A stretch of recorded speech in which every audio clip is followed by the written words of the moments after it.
বলেন, জোরে বলেন, কোথায় যাইবেন? জান্নাত পাওয়া সোজা, জাহান্নামে যাওয়া কঠিন।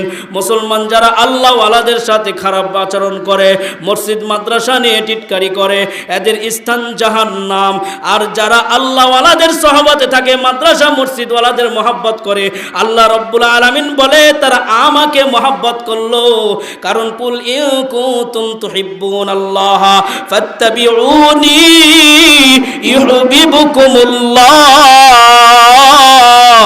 আল্লাহ রব্বুল আলামিন বলেন, যারা আমার নবীকে মহব্বত করলো তারা আমাকে মহব্বত করলো, যারা আমার উলামায়ে কেরামকে মহব্বত করলো তারা আমাকে মহব্বত করলো। কথা বুঝতে পারছেন? হ্যাঁ, সমস্যা হইতেছে আপনাদের? বোঝা যায় না কথা? বাহালুল পাগল বলল কি, দুইটা কিন্তু পয়েন্ট আমি ধরছি। একটা হচ্ছে এক আনা দিয়ে জান্নাত করাই।